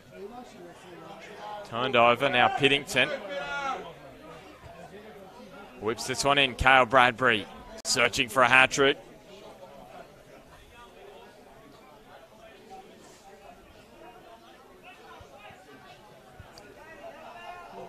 So the match just ticking down in its final minutes now. The result assured, Broadmeadow Magic Juddy will win back-to-back matches for the first time this season, and Justin Broadley wins the foul. He's been good, hasn't he? One thing I'll say about Justin Broadley, when he comes off, he's spent. He just doesn't leave anything in the tank. He comes off, and when he's finished, he's finished. You know you're going to get 100% every time, and love that about his game. He's just done it again today, and you know you talk about finishers and you talk about good defenders and great goalkeepers. You get your workmen, and he's one of them. And this is where I like Johnny Madge as the number 9. So now he's going pushing up in the number 9, but he drops into the pockets, into the space, brings the midfielders into play. So a lot of times he plays as a pseudo 9.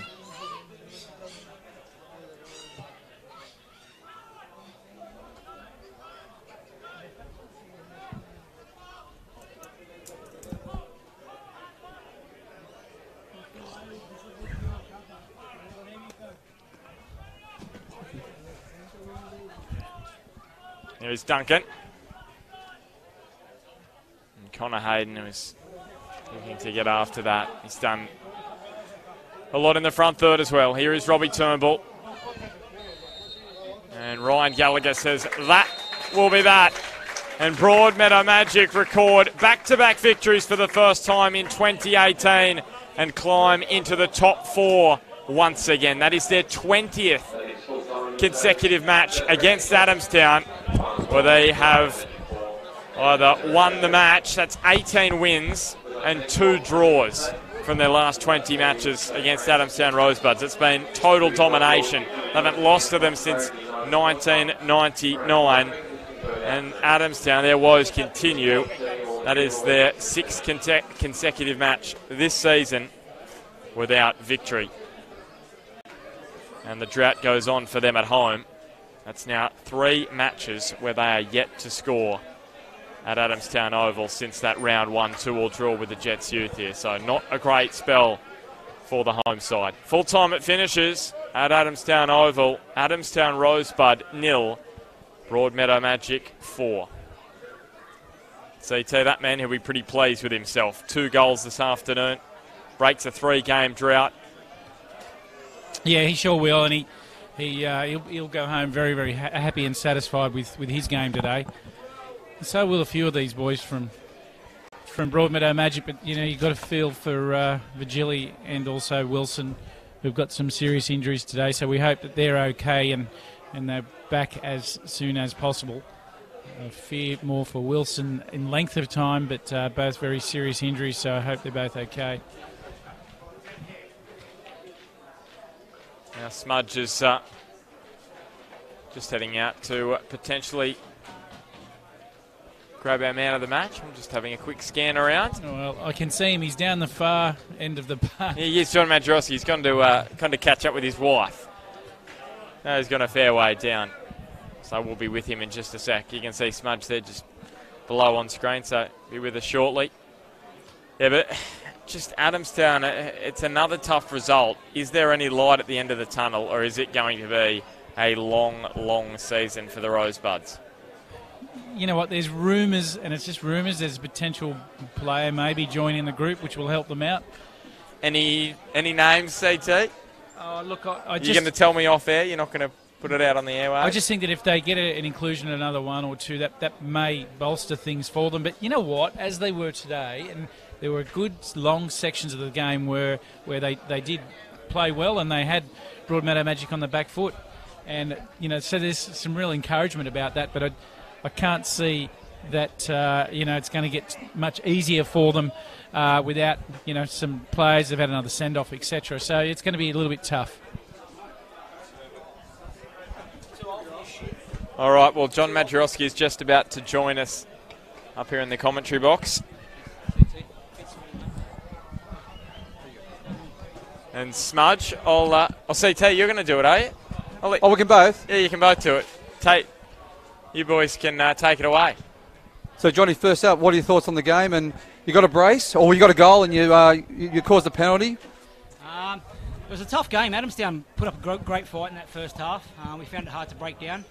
But we always knew if we can get on top, like in that second half, that we'll dominate and we'll get the win. So that's what it eventuated. Part of the reason why we gave you the man of the match, your defensive effort today, chasing the fullbacks, is like workmanlike, to be honest. So even in the last few minutes, you're sliding in, tackling, but also playing as a 9. You're dropping in the pockets, getting the ball, bringing the midfielders into play was superb today. Yeah, mate, I've put in a tough pre-season, as you know. Ruben's made me run, and I actually feel good out there. Like, I'm 35, but I don't feel 35. I'm enjoying it, and I think that's the main thing. My wife said if I'm going to play this year, you got to get fit and you got to enjoy it. That's the main thing, and I'm enjoying it, and I don't mind working for the team as long as we win it, mate. And I said that at the start of the year to Rube, so happy and going right. Yeah, Ruben's moved to a back 5 at the moment, or back 3, back 3, back 5. Me personally, I think it makes the side really well balanced, especially with you playing in that number 9. Yeah, and because your front 3 are going to create goals. You got a quality front 3 with Fadra as well. Yeah, quality he changed it last week, and it worked against Charlestown. We created a lot of chances, but I don't know if he's going to keep it all season. But at the moment, it's working, and why change a winning formula? Yeah, well, you've done really well. We noticed your inclusion into the side's been great for Broadmeadow because you're able to play with your back to goal, so you can be hit at your feet, and you've got great touches in and around you, and I guess the guys are feeling fairly receptive to that. Yeah, they are. I've played with Fadge before at Jaffers, and we won the grand final. Same with Kale, so I know how they play. They know how I play. We don't change anything. Starting to get combinations with Chile, but he got injured early on, which is unfortunate. But yeah, it's working, and like I said, while it's working, keep it going. Well, you're our Harry Schnitzel man of the match. It's not going to impact on your fitness program, mate. So go and enjoy a snitty. No worries, guys. I won't have any snitters. I'll pass that on to my missus. And just one quick thing, Johnny. So you played with the Suns last year, which is like 3rd division. You've moved back into the NPL. What were your thoughts on that? To be honest, I was going to stay at the Suns if my brother stayed there. Yeah. But he decided to give it up and have a year off, and he wants to get it back into the NPL. He's doing his licenses. Okay. Ruben came knocking and haven't looked back so far. So, well, mate, congratulations. You had a fantastic year, and Broadmeadow starting to get a bit of momentum on now. They had 2 losses in a row, but now you're getting the momentum. You can hear the song down below. They're really cheering. We're still the underdogs. Still the underdogs, mate. All right. Congratulations, mate, and well played today. All the best, mate. Hey, mate. All right, boys, we will wrap it all up. Gee, they are rocking that change room. Broadmeadow Magic down below us. They are absolutely going off down there. Yeah, and why shouldn't they be? They've had a big result today. Goals and guys that you want to score goals have, and that's really pleasing for them, and they're on a roll. Next week, we are heading to Maitland. We're going on our annual road trip up to Cook Square Park. Michael Bulch is up against his former side, Hamilton Olympic. Can Hamilton turn their recent poor run of form around? Look, I thought in their game last night they were good for long periods, and there wasn't that much in it despite the score. So I think that they can. Will they? I'm not sure because, look, Maitland only just got away with a 1-0 against the Jets youth. So, they've got a little bit more. They'll be wanted to put a couple more chances away than what they did. But, I think they'll get the job done, Maitland, next week. Yeah, I thought Hamilton were good in patches yesterday, but I thought the momentum just sort of shifted with Edgeworth, and probably experience came out with Edgeworth in the end, and obviously they scored that late goal. It's going to be tough for Hamilton to go to Maitland. Maitland's a tough place to play. A lot of players playing against their old clubs, and obviously Bolch coaching against his old club. So, yeah, it's going to be a very tight game. It's going to be a very interesting game, and looking forward to it. Yeah, plenty of storylines in that one. Well, that wraps it up. You guys haven't got any more to add? Nothing? No words of wisdom before we go? Well, I'm hopefully going on holidays tomorrow if my little boy's all right, so might see you next Sunday. Yeah, well, you have a good week, and CT and I will catch everyone for the NPL show on Thursday night. So until Thursday, we'll catch you later. Full time here at Adamstown Oval. Broadmeadow Magic too good, winning by 4 goals to 0.